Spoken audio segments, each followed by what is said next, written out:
അല്ല, അവിടെയെല്ലാം വീതം വെപ്പ് നടന്നല്ലോ.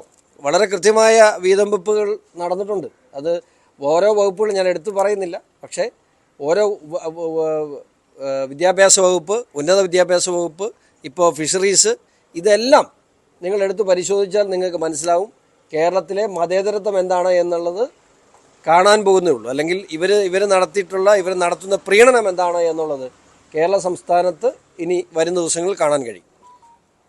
അതുപോലെ തന്നെ ഈ മേനോൻ പരാമർശം വലിയ വിവാദമാവുന്നുണ്ട്.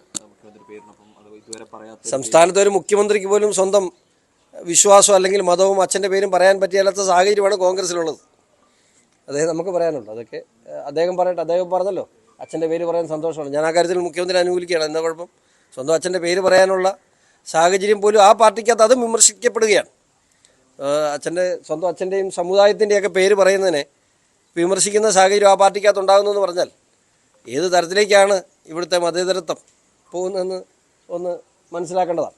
ഇവർ രണ്ട് പ്രധാന പദ്ധതികളാണ്, പ്രധാന പ്രഖ്യാപനങ്ങൾ. അത് കഴിഞ്ഞ ദിവസം പ്രഖ്യാപിച്ചതിൽ ഈ സൗജന്യ യാത്ര, ഇന്ന് കേരളയിൽ പൂർണ്ണമായിട്ടും റദ്ദാക്കിക്കൊണ്ടുള്ള ഉത്തരവ്.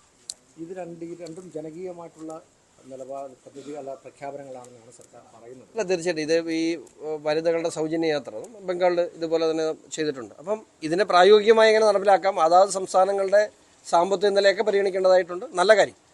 പക്ഷേ കേരളിനെ സംബന്ധിച്ചിട്ട് ഈ നിലപാട് കേന്ദ്ര സർക്കാർ എന്നേ പറഞ്ഞതാണ്. ഇത് പ്രായോഗികമല്ല എന്നും കേരളയിൽ നടപ്പിലാകാത്ത പദ്ധതിയാണ് എന്നേ പറഞ്ഞത് BJP ആണ്. കേന്ദ്ര സർക്കാർ പറഞ്ഞിട്ടുണ്ട്.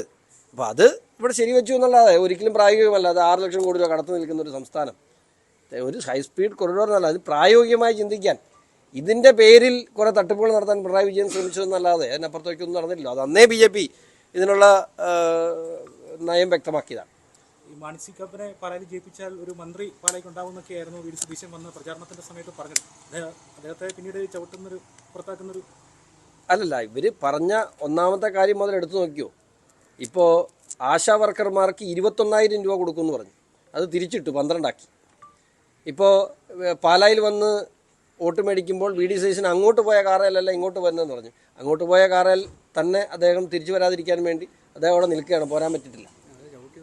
അതെ, അത് ഏതോ മുന്നണിയിലെ, കോട്ടയത്ത് തന്നെയുള്ള ഏതോ മുന്നണിയിലെ ആളുകൾ ചവിട്ടി എന്നാണ് പറഞ്ഞത്. ആരാ ചവിട്ടിയെന്ന് നമുക്കറിയില്ല. എങ്കിലാണെങ്കിലും പറഞ്ഞ വാക്ക്, ജനങ്ങളോടൊരു വാക്ക് പറഞ്ഞല്ലേ വോട്ട് മേടിച്ച്.